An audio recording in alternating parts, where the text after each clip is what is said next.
हाँ जी, कैसे हैं आप लोग? सब ठीक ठाक, कुशल मंगल।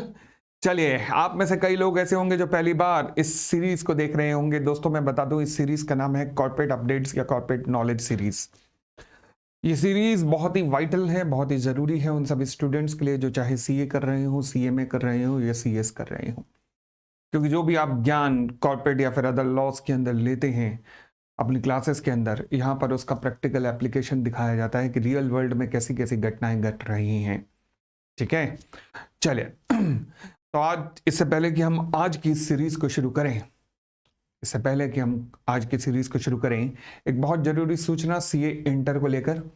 सीए इंटर के वो सभी स्टूडेंट्स जिनका अटेम्प्ट है मई 2024, ठीक है जी, आपके लिए लॉ एंड ऑडिट की रिवीजन 1 मार्च से शुरू हो रही हुई है।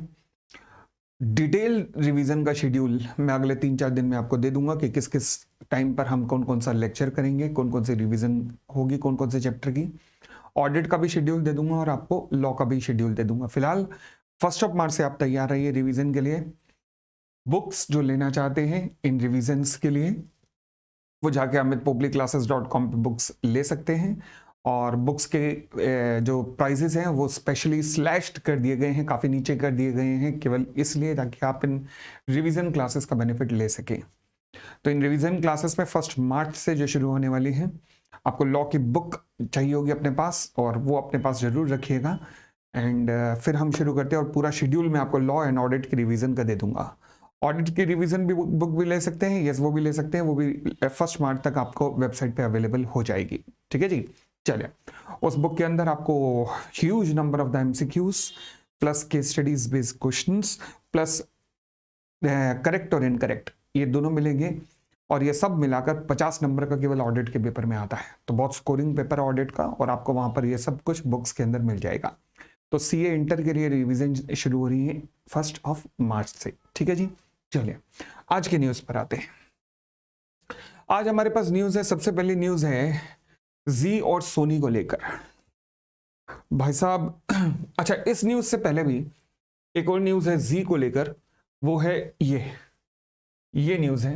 हाँ जी, वो एक कहावत थी ना, वो एक कई बार यूट्यूब पे क्लिपिंग चलती रहती है काफी, कि ये दुख काहे कम नहीं होता बे। बस बिल्कुल समझ लो इसी के लिए। भाई साहब, कभी ये किसी और मामले में फंसते हैं फिर निकलते हैं, फिर कहीं और फंसते हैं फिर निकलते हैं। यही चला आ रहा है दोनों पिता पुत्र का, सुभाष चंद्र जी हों या फिर पुनीत गोयनका जी हों, दोनों का यही चला आ रहा है। कभी किसी कॉर्पोरेट गवर्नेंस के इशू में फंसते हैं, कभी किसी कॉर्पोरेट गवर्नेंस के इशू में फंसते हैं।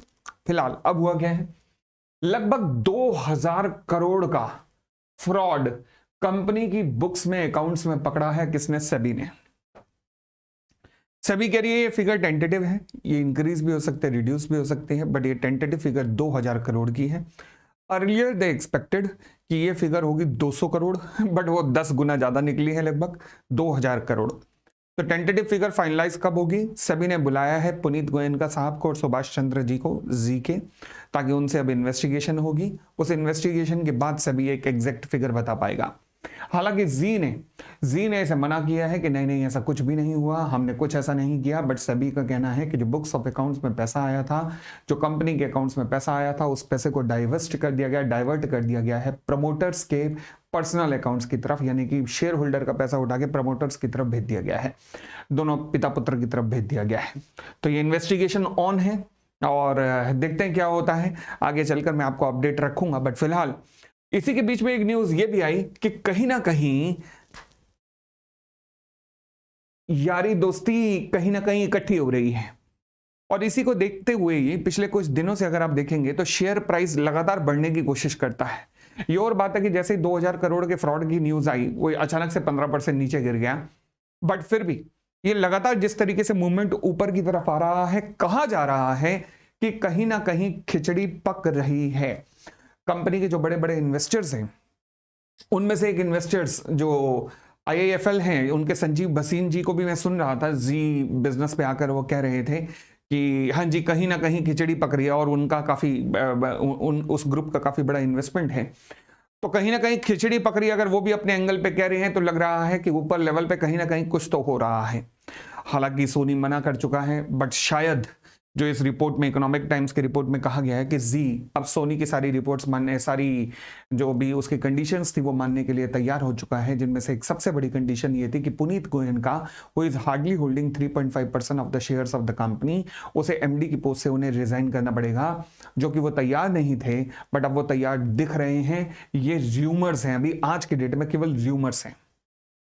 हालांकि जी ने नकारा है कि ऐसा कोई भी अभी तक नहीं हो रहा, बट जिस तरीके से शेयर के प्राइस में मूवमेंट आ रहा है, यू नेवर नो, पता नहीं क्या होने वाला है। बट अगेन पहले बता दूं कि ये इसलिए नहीं बता रहा कि जाके जी के शेयर खरीद लो। भाई साहब इतने रिस्की शेयर हैं, इतने रिस्की शेयर हैं, पंगे लेना ही मत, पंगे लेना ही मत। और दूसरा, मैं तो कोई सेबी का रजिस्टर्ड इन्वेस्टमेंट एडवाइजर हूं भी नहीं। आपको हमेशा सेबी रजिस्टर्ड इन्वेस्टमेंट एडवाइजर की एडवाइस पे ही काम करना चाहिए। अदरवाइज अगर कोई रजिस्टर्ड एडवाइजर नहीं है, उसकी एडवाइस पे तो आपको बिल्कुल काम नहीं करना चाहिए। ठीक हो गई इतनी बात? चलिए, यहां केवल ज्ञान देने की कोशिश की जा रही है, यहां केवल पॉसिबिलिटी डिस्कस की जा रही है कि इकोनॉमिक टाइम्स अगर छाप रहा है तो कुछ ना कुछ शायद खिचड़ी पक रही होगी, बट क्या नहीं सकते, देखते हैं आगे चलकर क्या होता है। बट फिलहाल अगली न्यूज आज बायजूस को लेकर है। बायजूस, इनके दिन भी वही है, इनके लिए ऊपर भी वही कहावत अप्लाई होती है कि ये दुख काहे खत्म नहीं होता रे। अब देखो जी आज हुआ क्या। अब हालांकि इनकी बात सुन के मुझे बड़ा अजीब लगा। मैं आपको भी, जो सीए इंटर या फाइनल करने वाले बच्चे होंगे वो सब इसे लिंक कर पाएंगे आपस में। हुआ क्या कि इन्वेस्टर्स ने फाइनली डिसाइड किया बायजूस के कि हम रविंदर बायजू जी को हटा देते हैं डायरेक्टरशिप से। अब इसके लिए इन्होंने एक रिक्वेस्ट मूव की कि हम एक्स्ट्रा ऑर्डिनरी जनरल मीटिंग बुलाना चाहते हैं डायरेक्टर को रिमूव करने के लिए। अब ध्यान रखना, रिमूवल ऑफ डायरेक्टर एक स्पेशल बिजनेस होता है, स्पेशल बिजनेस, और उसके लिए ईजीएम बुलाई जा सकती है। अब एक्स्ट्रा ऑर्डिनरी जनरल मीटिंग बुलाई गई और बुलाने के लिए एप्लीकेशन दी गई। बोर्ड ऑफ डायरेक्टर ने तो मना कर दिया। कंपनी लॉ में एक सेक्शन है, सेक्शन 100 सबसेक्शन 4, जो कहता है कि फिर रिक्विजिशनिस्ट अगर उनके पास कम से कम 10% की वोटिंग पावर है तो उनके पास ये अधिकार है कि वो खुद भी रिक्विजिशन यानी कि रिक्वेस्ट देकर खुद भी ईजीएम बुला सकते हैं। तो वही इस केस में हुआ। यहां पर इनके इन्वेस्टर्स ने, बायजूस के इन्वेस्टर्स ने खुद ईजीएम बुलाई। अब खुद ईजीएम बुलाई, आज शाम को ये ईजीएम है अभी। अब हुआ क्या कि इस ईजीएम को बुलाया गया और जो मिस्टर रविचंद्रन, जो मिस्टर बायजूस हैं, जो मिस्टर रविचंद्रन बायजूस हैं, इन्होंने कह दिया कि जी हम इस मीटिंग का पार्ट ना हम बनेंगे ना कोई बोर्ड ऑफ डायरेक्टर पार्ट बनेगा। तो इसका मतलब जब हम भी नहीं बन रहे, पूरा बोर्ड ऑफ डायरेक्टर भी इसका पार्ट नहीं बन रहा, तो इसका मतलब ये मीटिंग इनवैलिड हो गई है। अब मुझे पता नहीं है स्टेटमेंट इन्होंने कहां से उठाई है कि अगर प्रमोटर्स या फिर डायरेक्टर्स ईजीएम का पार्ट ना बने तो पूरी की पूरी ईजीएम इनवैलिड हो जाती है। पता नहीं कहां से ये स्टेटमेंट उठा के लाए हैं, क्योंकि कंपनी लॉ में ऐसा कुछ भी नहीं लिखा कि ईजीएम के लिए बोर्ड ऑफ डायरेक्टर या प्रमोटर का होना जरूरी है। कहीं भी पूरे कंपनी लॉ में नहीं लिखा। और वही इनके इन्वेस्टर ग्रुप ने कहा भी है कि भैया तुम अपनी डपली बजाई रहो कि भाई इनवैलिड है, इनवैलिड है। कोई इनवैलिड नहीं है, मीटिंग वैलिड है और इसमें जो भी डिसीजन होगा वो वैलिड होगा। अब होगा क्या, एक्चुअल में उस डिसीजन को ये लोग चैलेंज करेंगे, रविचंद्रन बायजूस। हालांकि केस हार जाएंगे। सभी इंटर फाइनल के बच्चे ध्यान रखें, एक्स्ट्रा ऑर्डिनरी जनरल मीटिंग के कॉन्सेप्ट यहां पर आपके देखिए कैसे लग रहे हैं। हाँ जी, केस लड़ेंगे रविचंद्रन बायजूस, केस पक्का हार जाएंगे, बट इसी बहाने थोड़ा टाइम पास हो जाएगा और कुछ नहीं। ठीक है ना। चले फिलहाल तो ये था ईजीएम को लेकर। ईजीएम बुलाई है रिक्विजिशनिस्ट ने। लेटेस्ट एग्जांपल जो आप अपने सब्जेक्ट के अंदर पढ़ते हो। आगे बढ़ते हैं और आगे हमारे पास रिपोर्ट है बायजूस को लेकर ही। हाँ जी, CA final, CMA final, CS executive, ये सभी स्टूडेंट ध्यान दीजिए। अब बायजूस के खिलाफ एक एप्लीकेशन एक और फाइल हुई है।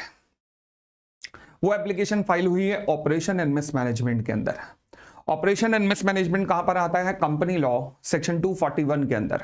सेक्शन 241 के अंदर वो लोग जो कि एलिजिबल हैं सेक्शन 244 में, मतलब जिनके पास 10% शेयर्स हैं, वोटिंग पावर है, वो क्या कर सकते हैं? वो एप्लीकेशन फाइल कर सकते हैं अगर उन्हें लगता है कि कंपनी में कहीं भी मिसमैनेजमेंट चल रहा है या फिर उनके हितों को अनदेखी की जा रही है, मतलब ऑपरेशन ऑफ देयर राइट्स हो रहा है। और ये एप्लीकेशन फाइल की गई है बायजूस के ही, रविंद्रन बायजूस के खिलाफ। और ये कहा गया है कि इन्हें डिक्लेयर कर दिया जाए कि he is not a fit and a proper person. अब ये क्या है? ये रिसेंटली कुछ समय पहले कंपनी लॉ में एक अमेंडमेंट आई थी सेक्शन 241 के अंदर ही, जिसमें कहा गया कि अगर कोई प्रमोटर डायरेक्टर शेयर होल्डर के साथ ब्रीच ऑफ ट्रस्ट करता है, फ्रॉड करता है, मिसमैनेजमेंट करता है, तो एप्लीकेशन फाइल की जा सकती है, जहां पर उस व्यक्ति को फिट एंड प्रॉपर पर्सन नहीं है डिक्लेयर कर दिया जाएगा, जिसके बाद वो व्यक्ति 5 साल तक कभी भी किसी कंपनी में डायरेक्टरशिप होल्ड नहीं कर सकता। तो इनके खिलाफ ये एप्लीकेशन फाइल की गई है और अभी डिसीजन, हालांकि एप्लीकेशन फाइल हुई है एनसीएलटी में, अब NCLT will consider all the fact and will pass the appropriate judgement. अगर आप मुझसे पूछें क्या ये एप्रोप्रिएट केस है, तो मैं कहूंगा यस, ये एक एप्रोप्रिएट केस बनता है एप्लीकेशन फाइल करने का सेक्शन 241 के अंदर। अगर एनसीएलटी के सामने सारे एविडेंस एडवोकेट्स सही ढंग से प्रेजेंट कर पाए तो ये परफेक्ट केस बनता है जहां रविंद्रन बाइजूस के खिलाफ यहां पर डिसीजन पास हो सकता है, जिसके पूरे चांसेस हैं। ये डिसीजन कहां पास होता है? कंपनी एक्ट के सेक्शन 243 के अंदर। सेक्शन 243 के अंदर subsection 1 capital A and subsection 1 capital B के अंदर ये डिसीजन एनसीएलटी पास कर सकता है, जहां पर इन पे 5 साल का बैन लगाया जा सकता है अगर ये प्रूव हो गया कि he is not a fit and a proper person, क्योंकि ये मिसमैनेजमेंट में इन्वॉल्व है, इन्होंने ब्रीच ऑफ ट्रस्ट किया है, अगर ये बातें प्रूव हो गई तो। ठीक है दोस्तों, तो ये था आज ये हमारी चारों की चारों न्यूज। ऐसे ही और न्यूज के साथ हम मिलते रहेंगे, तब तक के लिए धन्यवाद धन्यवाद धन्यवाद। और सीए इंटर के सभी बच्चे प्लीज मेक श्योर कि आप 1 मार्च से अपनी क्लासेस अटेंड कर रहे हैं। Thank you, bye bye, take care.